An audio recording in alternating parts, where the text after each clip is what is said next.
सूरदास। सूरदास का जन्म स्थान रुणकता या रुणका क्षेत्र, जिला आगरा, उत्तर प्रदेश माना जाता है।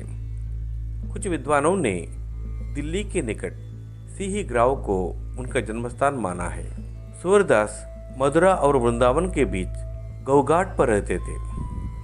वे महाप्रभु वल्लभाचार्य के शिष्य थे तथा पुष्टिमार्गी संप्रदाय के अष्टचाप कवियों में उनकी सर्वाधिक प्रसिद्धि थी।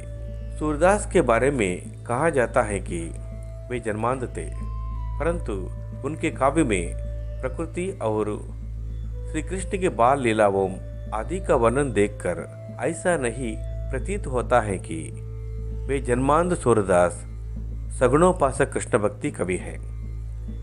उन्होंने कृष्ण के जन्म से लेकर मथुरा जाने तक की कथा और कृष्ण की विभिन्न लीलाओं से संबंधित अत्यंत मनोहर पदों की रचना की है। श्री कृष्ण के बाल लीलाओं का वर्णन अपनी सहजता, मनोवैज्ञानिकता और स्वाभाविकता के कारण अद्वितीय है। वे मुख्यतः वात्सल्य और श्रृंगार के कवि हैं। सूर का अलंकार विधान उत्कृष्ट है।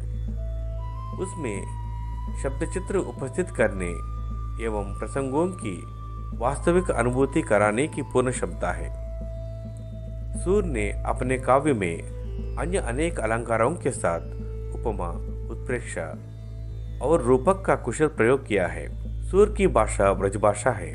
साधारण बोलचाल की भाषा को परिष्कृत कर उन्होंने उसे साहित्यिक रूप प्रदान किया है। उनके काव्य में ब्रजभाषा का स्वाभाविक, सजीव और भावानुकूल प्रयोग है।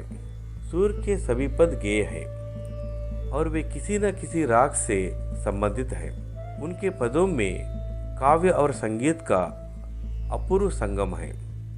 इसलिए सुर सागर को राग सागर भी कहा जाता है।